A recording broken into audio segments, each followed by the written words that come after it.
Nothing is predictable.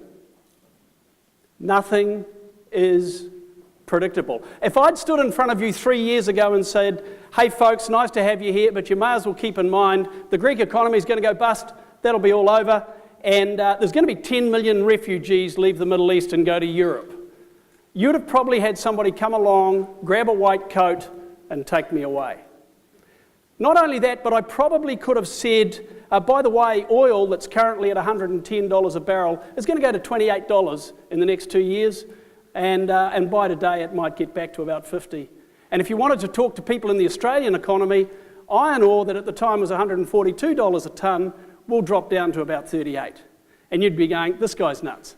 This isn't going to happen. So here I am 3 years later, and all of that stuff's happened, but it gets better, doesn't it? Our currency has moved plus or minus 8 or 9% against the US and the Australian currency in the last 3 months.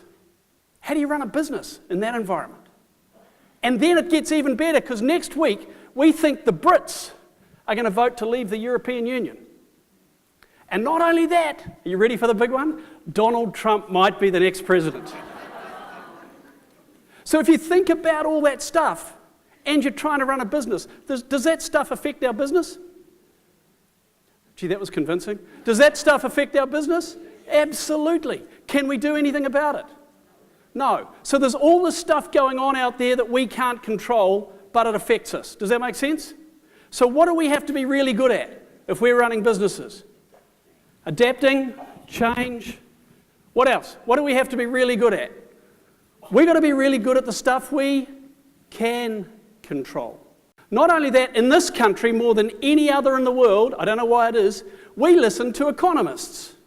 Have you noticed that? Television, nearly every night, there's an economist being interviewed about the state of the economy. These are the same guys who said 5 years ago, not going to buy a house because, house prices are topped out, not going to buy a house. Now, a good way to think about economists, they're the people that are very good with numbers but don't have the personality to be accountants. All right, just tuck that away next time you're thinking about them. All right, so we've got all this noise going on around our business, all this stuff we can't control affecting us, so we've got to be really good at the stuff we can control. And the stuff we can control, in my experience, fits under just 7 headings. And those 7 headings go like this. Number 1, dealing with change. Number 2, leadership. Number 3, finance in the back office. Number 4, your product or your service. Number 5, your sales and marketing function. Number 6, your people. And last but not least, anybody? Number 7, do you want to tell me what number 7 is? Your customers. Right? And everything we do in business fits under one of those 7 headings. Your people can't help you to achieve your goals if they don't know what you're trying to achieve. And yet, everywhere I go, the first question I ask is, what are we trying to achieve? Give them the scope, give them the involvement, give them the knowledge of your business to enable them to be the best that they can be. Because if you do that, those things that some of you said right at the outset will be very, very true. They will be outstanding. And here's the other bit. If we don't learn how to manage the Facebook generation, guess what? They're going to be managing us.